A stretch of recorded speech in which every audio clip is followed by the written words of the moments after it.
Hello, English learners, and welcome back to Softly Spoken English, the place where you learn English naturally by listening, relaxing, and enjoying real conversations at your own pace.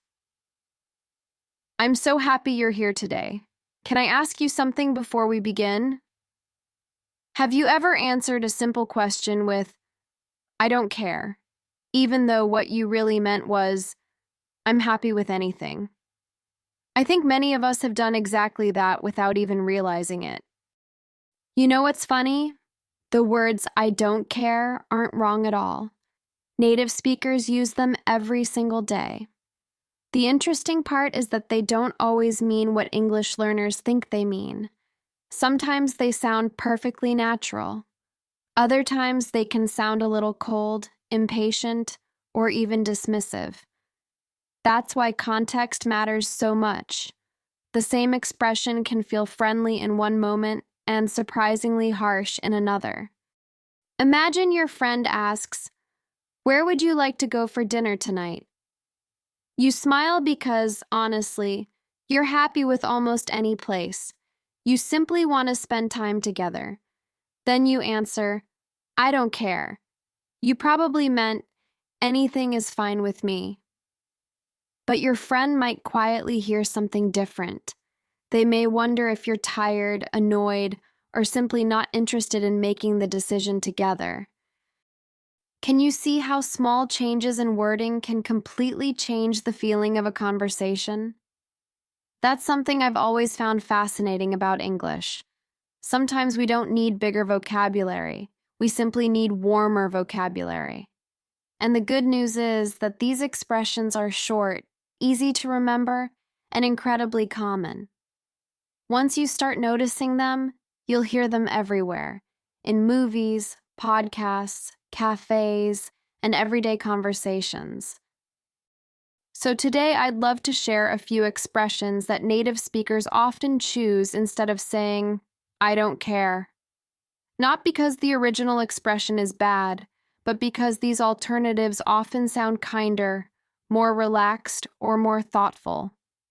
And I have a feeling you'll recognize many of these situations from your own life. In fact, you may even start using some of these expressions later today without thinking too much about them. Let's start with one of my favorites. I'm happy with either. I really like this expression because it sounds warm and cooperative. Imagine someone asks, would you rather sit inside or outside? Instead of saying, I don't care, you could simply smile and say, I'm happy with either. Doesn't that feel nicer? You're still saying you don't have a preference, but you're also showing that you're happy to join in whatever is chosen. I think that's one of the little secrets behind sounding natural in English. Native speakers often soften their answers without even noticing. They don't always choose the shortest response. They choose the one that makes the other person feel comfortable. And honestly, that's a beautiful habit, not only for speaking English, but for communicating in any language. A few gentle words can completely change the atmosphere of a conversation. Tell me if this sounds familiar. You're with a group of friends and someone asks, which movie should we watch? Deep down, you truly don't mind. Every option sounds fine. Instead of saying, I don't care, you could say, either one sounds good to me, or I'm happy with whatever you choose. Those answers don't just share your opinion, they also show that you're enjoying the moment and the people you're with. Here's another expression I hear all the time. Whatever works for you. Isn't that a lovely sentence? It tells the other person that you're flexible without sounding distant. Imagine a friend asking, should we meet at 3 or 4? Instead of saying, I don't care, you could answer, whatever works for you. It feels thoughtful. You're saying, your schedule matters to me too. That's a very different feeling, isn't it? I think that's something many English learners don't notice at first. Native speakers often choose expressions that make the other person feel included. It's not only about sharing information, It's about protecting the relationship at the same time. Language does that in such quiet ways. Sometimes we're choosing words, and sometimes our words are quietly choosing the atmosphere of the conversation. Now, let me ask you something. Have you ever been the person making all the decisions? Maybe choosing the restaurant, the movie, or even the time to meet. It can become a little tiring, can't it? That's why expressions like, whatever works for you, are so kind. They show flexibility, but they also show appreciation for the other person's effort. I really like that balance. Here's another one that sounds incredibly natural. Either is fine. I love this expression because it's simple and easy to remember. If someone asks, would you prefer tea or coffee? You can simply say, either is fine. You're not rejecting the question. You're answering it in a relaxed, friendly way. Little expressions like this appear in everyday English far more often than many learners expect. Can I share something I've noticed? The more comfortable people become with English, the softer their language often becomes. They stop translating directly from their first language and begin paying attention to the feeling behind the words. That's when conversations start sounding effortless. It's not because their grammar suddenly became perfect.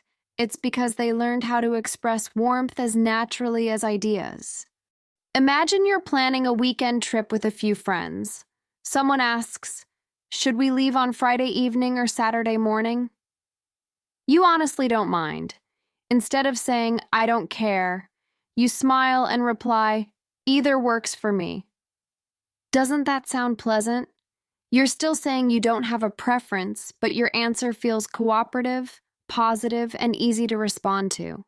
It's funny how these tiny expressions can completely change the energy of a conversation. The meaning stays almost the same, yet the feeling becomes warmer. And that's something I really enjoy about English. Sometimes the biggest improvement doesn't come from learning difficult words. It comes from choosing everyday words that make the people around you feel comfortable, respected, and included. So here's a little challenge for you. Over the next few days, pay attention whenever someone asks for your opinion. Before answering, take a second and think, is there a warmer way to say this? You might be surprised by how often you choose one of today's expressions, and the more you use them, the more natural they'll begin to feel, almost as if they've always been part of your English. Here's another expression I absolutely love. I'm easy. Now, this one is interesting because context is everything. If your friends are deciding where to eat or what time to meet, saying, I'm easy, simply means you're relaxed and happy with whatever the group decides. It's a very common expression in Australia, and you'll hear it quite often in everyday conversations. Isn't it nice how just two little words can sound so friendly? Of course, I should mention one small detail. Language is full of surprises, and this expression is one of them. In casual conversations about plans, I'm easy sounds completely natural. But in other contexts, especially if someone doesn't know you well, it may have a different meaning. That's why listening to real conversations is so valuable. You begin to understand not only the words, but also the situations where they belong. Another lovely alternative is, I'm good with anything. I use this one quite a lot because it sounds positive from the very beginning. Imagine someone asks, would you like pizza, pasta, or burgers? You smile and say, I'm good with anything. Notice how different that feels from, I don't care. Instead of sounding uninterested, you sound relaxed, appreciative, and genuinely happy to enjoy whatever everyone chooses. Can I ask you something? Have you noticed that the expressions we've talked about today all have one thing in common? None of them pushes the other person away. Instead, they quietly invite the conversation to continue. I think that's one of the reasons native speakers use them so often. They're not only answering the question, they're also making the interaction feel lighter and more comfortable for everyone involved. Imagine you're visiting another country for the first time. A new friend asks, "What would you like to do tomorrow?" You don't have a particular plan because everything feels exciting. You could answer, "I'm happy with whatever you have in mind." Isn't that a beautiful sentence? It sounds open, curious, and appreciative. It tells the other person that you're excited to share the experience with them, no matter what you end up doing. The more I think about it, the more I realize that good communication isn't about having the perfect answer. It's about making people feel comfortable talking with you. Sometimes that's as simple as choosing a slightly warmer expression.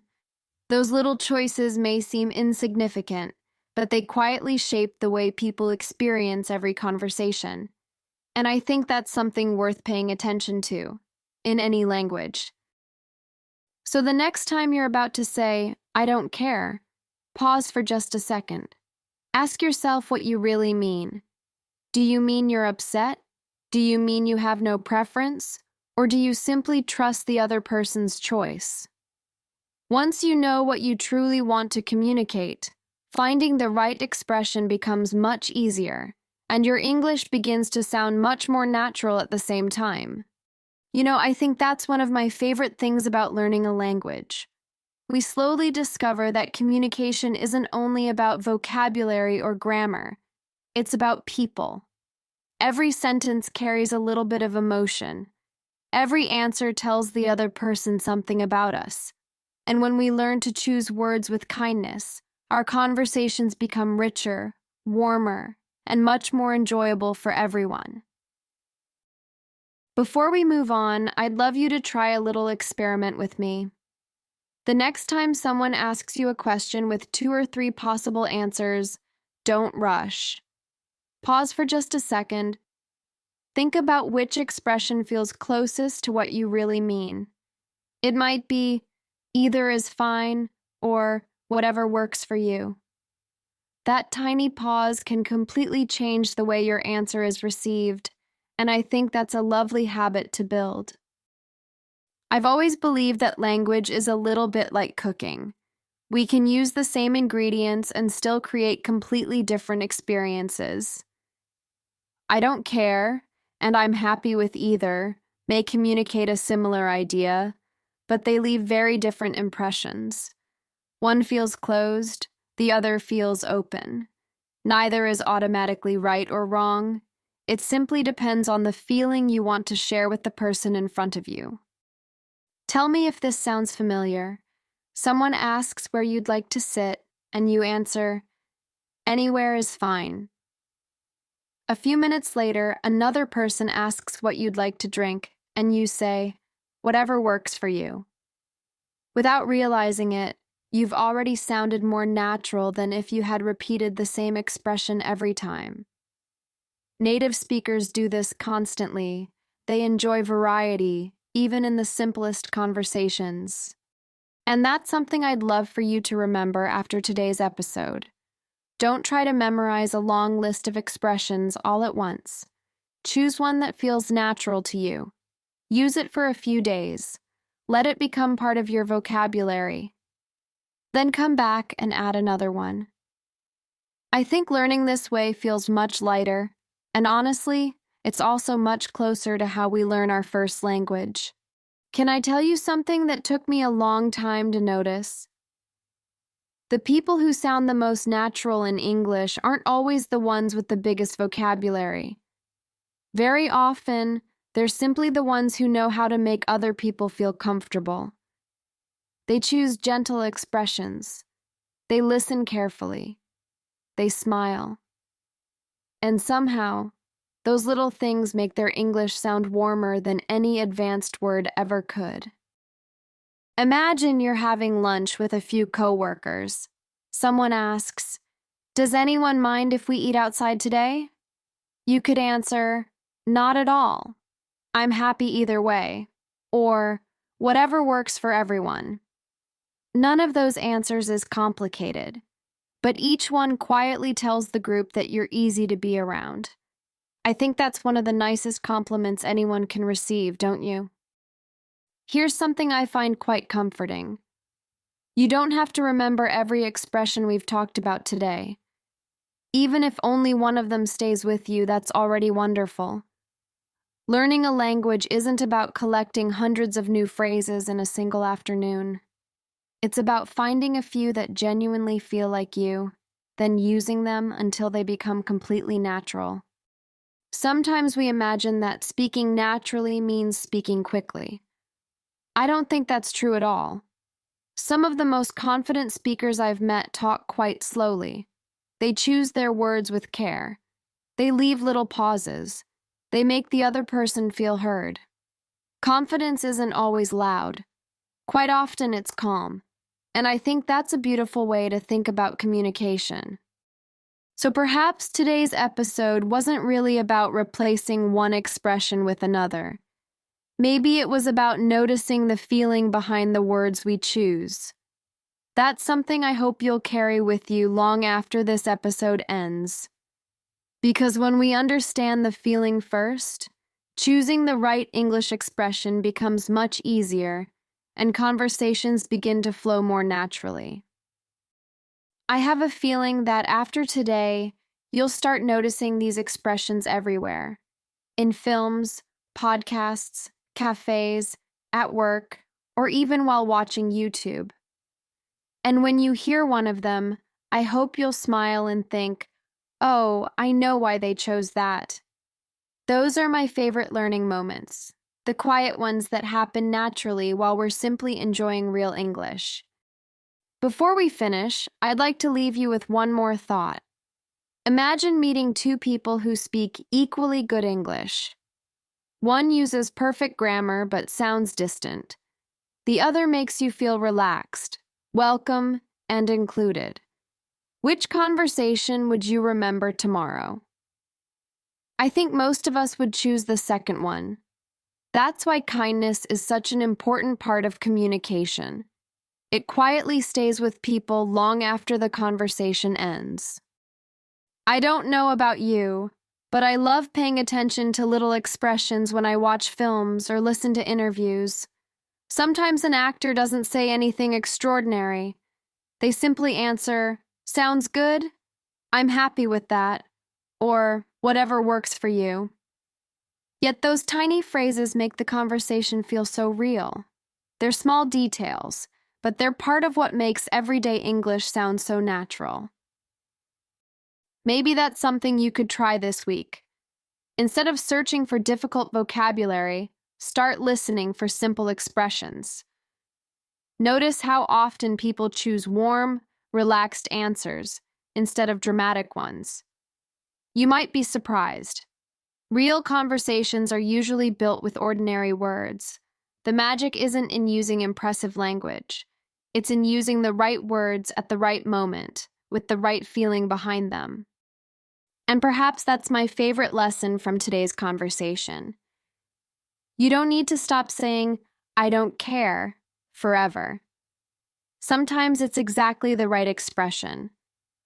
The important thing is knowing that you have other choices when your real message is, "I'm happy with anything," or "I'd like you to choose." Having those options gives you more freedom, and I think that's what learning a language is really about. You know, I think that's one of the reasons I enjoy learning languages so much. Every new expression teaches us a little more about people, not just about words. We begin to notice kindness, humor, patience, and generosity hidden inside everyday conversations. That's something I never expected when I first started learning another language. And honestly, it's one of the things I appreciate the most today. So the next time someone asks, "Where would you like to go?" or "What would you like to do?" don't worry about finding the perfect answer. Just think about the feeling you'd like to share. Maybe you'll say, "Either is fine," maybe, whatever works for you. Or perhaps, I'm happy with anything. The words may be different, but the message will be the same. You're happy to enjoy the moment together. And that's a lovely place to leave today's conversation. I hope that from now on, these expressions will feel a little more familiar and a little more natural every time you hear them. More importantly, I hope they remind you that speaking English isn't about sounding perfect. It's about connecting with people, sharing moments, and making conversations feel easy, warm, and enjoyable for everyone involved.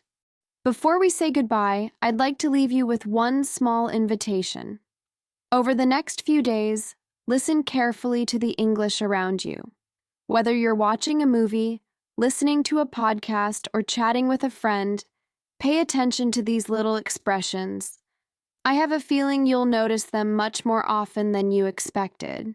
And every time you do, your confidence will grow just a little bit more.